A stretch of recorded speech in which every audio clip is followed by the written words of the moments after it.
Selamat pagi Pak, perkenalkan nama saya Sufinari Kliwon, NIM 22520109, paralel IP 4B.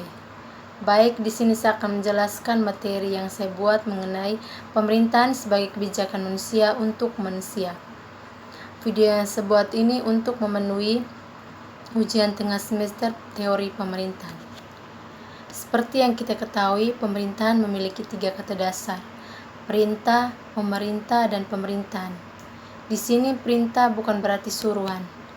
Namun banyak orang mengatakan atau sering mengatakan bahwa perintah itu seakan-akan menyuruh. Padahal perintah yang diberikan oleh pemerintah dan perintah yang diberikan oleh majikan adalah dua hal yang sangat berbeda.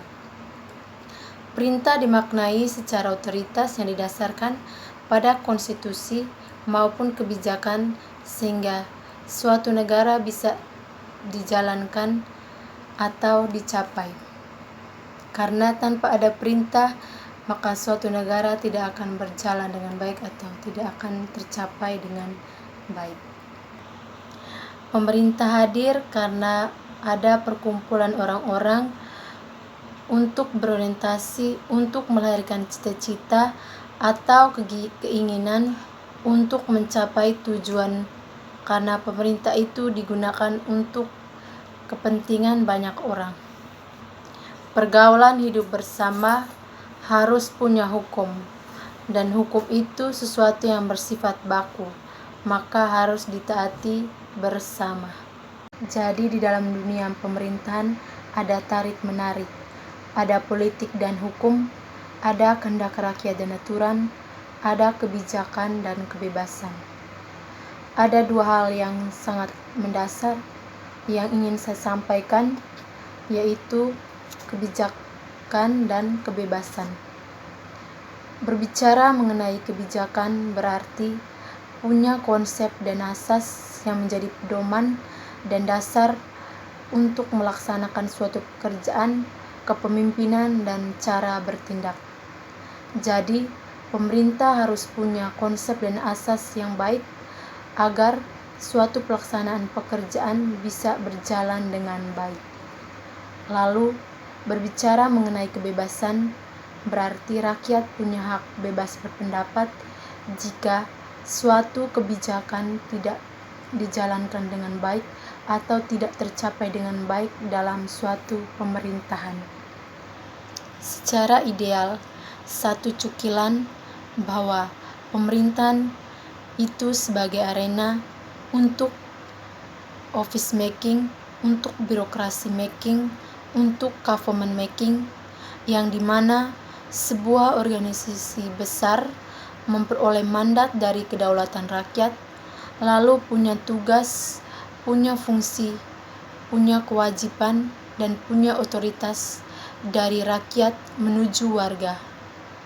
Jadi, di sini saya mau menyampaikan bahwa pemerintahan itu sebagai pembuat kebijakan, lalu pemerintah punya fungsi, punya kewajiban untuk menjalankan kebijakan tersebut agar kemakmuran dan kesejahteraan bisa diraih atau bisa dicapai. Kita juga melihat pemerintahan itu punya kebijakan dalam realitas berkaitan dengan ekonomi. Pemerintahan adalah ekonomi, dan sebaliknya ekonomi adalah pemerintahan. Jadi pemerintahan itu bukan berbicara mengenai birokrasi saja, mengenai perkantoran saja, atau mengenai organisasi saja, atau sibuk dengan dirinya sendiri, tetapi pemerintahan itu juga berbicara mengenai makhluk ekonomi. Kembali lagi kita bahas, dan kita tahu bahwa pemerintahan itu muncul karena asosiasi manusia dengan manusia yang berkumpul. Asosiasi muncul karena manusia itu sosial, yang memiliki dua kemungkinan. Kemungkinan yang pertama karena konflik, dan kemungkinan yang kedua karena kerjasama. Jadi, pemerintahan itu tidak bisa terlepas dari ekonomi, yang dimana ekonomi itu dimasukkan ke dalam praktek politik yang namanya pemerintahan. Di sini peran pemerintah dalam ekonomi sangat penting, yang dimana mengurangi akibat dampak kegagalan pasar sehingga tujuan kesejahteraan dan kemakmuran bisa diraih.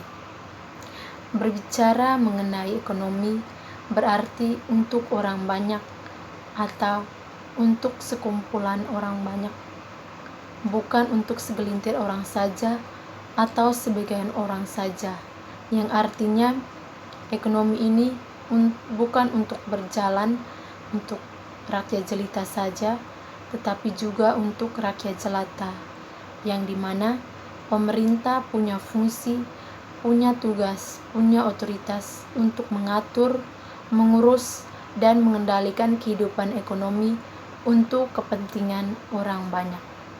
Jadi di dalam dunia pemerintahan ada tarik-menarik, ada politik dan hukum, ada kehendak rakyat dan aturan, ada kebijakan dan kebebasan. Ada dua hal yang sangat mendasar yang ingin saya sampaikan, yaitu kebijakan dan kebebasan.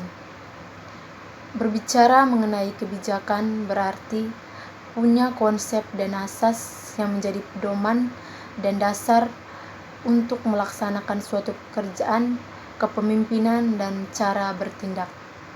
Jadi, pemerintah harus punya konsep dan asas yang baik agar suatu pelaksanaan pekerjaan bisa berjalan dengan baik.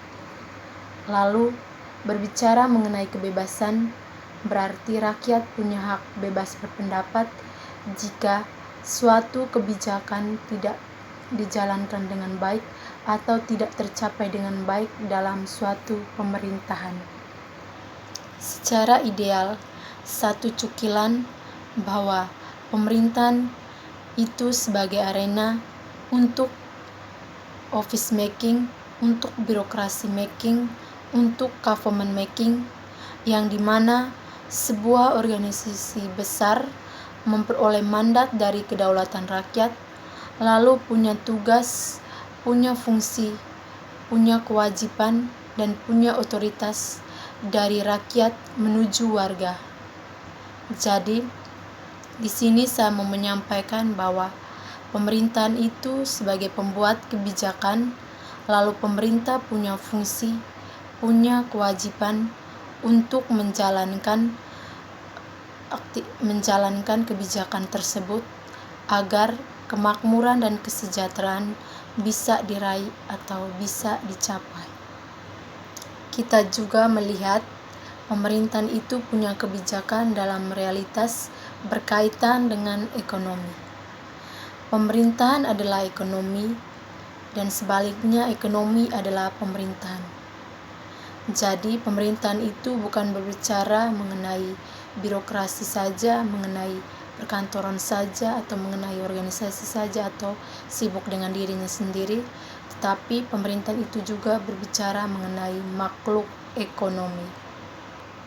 Kembali lagi kita bahas, dan kita tahu bahwa pemerintahan itu muncul karena asosiasi manusia dengan manusia yang berkumpul. Asosiasi muncul karena manusia itu sosial, yang memiliki dua kemungkinan. Kemungkinan yang pertama karena konflik, dan kemungkinan yang kedua karena kerjasama. Jadi, pemerintahan itu tidak bisa terlepas dari ekonomi, yang dimana ekonomi itu dimasukkan ke dalam praktek politik yang namanya pemerintahan. Di sini, peran pemerintah dalam ekonomi sangat penting, yang dimana mengurangi akibat dampak kegagalan pasar sehingga tujuan kesejahteraan dan kemakmuran bisa diraih.